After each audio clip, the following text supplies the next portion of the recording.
নিজেকে অনেক চালাক ভাবো, তাই না? দেখেছো কিভাবে ভালো হবার নাটক করে তোমার চোখের সামনে দিয়ে ফুরুত করে পাখির মতো পালিয়ে যাচ্ছি। বেঈমানি করে কেউ কখনো ভালো থাকতে পারে না ববিতা। তোমার স্বামী আসলে তোমার কিছু কিছু আরে না, ও হয়তো এখন বউ হারানোর শোকে বসে বসে কান্না করতেছে। তাহলে আমাদেরকে এখান থেকে দ্রুত পালাইতে হবে। কোন সময় নেওয়া যাবে? তাড়াতাড়ি চলো। আচ্ছা, তোমার গাড়ি আনার কথা ছিল, গাড়ি কই? গাড়ি ওইদিকে রাখছি, সামনে গিয়ে গাড়ি দেবো। আসো। তোর এত বড় সাহস, তুই আমার বেবির গায়ে হাত দিছস?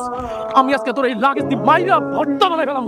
আরে যেও না, ওইদিকে যেও না, ক্ষতি হবে তোমার। তুমি এখনো দাঁড়াই আছো এখানে? বাসায় যাও নাই? আমি বাসায় যাবো কেন? তুমি কি ভাবছো বলো তো?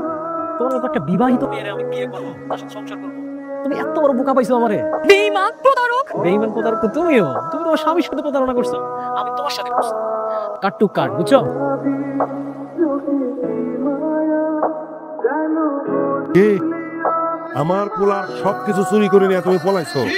পরান ভয় নাই তুমি? আবার কি নিতে আসছো? আমারে মাফ করে দাও আব্বা, আমি অনেক বড় ভুল করে ফেলেছি। তুমি ভুল করছো? এটারে ভুল করে না বৌমা। যদি ভুল করতা আমরা সবাই মাফ করে দিতাম। তুমি করছো বিশ্বাসঘাতকতা, বেইমানি করছো তুমি। আর বেইমানের কোনো মাপ নাই। আমার কাছে তোমার কোনো মাপ নেই। তুমি বললে আমি সারা জীবন তোমার চাকরানি হয়ে থাকবো, তারপর আমার রাইখা চাইও না পড়া। আমি তোমারে অনেক ভালোবাসছিলাম, এখনো ভালোবাসি, কিন্তু তোমার সাথে আমার এই সংসার করা সম্ভব না। আমি একদম একা হয়ে গেছি বড়। তোমারে বারবার বিশ্বাস করছি, আর প্রত্যেকবারই তুমি আমার ধোঁকা দিচ্ছ। আমার এই মনের দরজা তোমার জন্য সারা জীবনের জন্য বন্ধ হয়ে গেছে। সরো।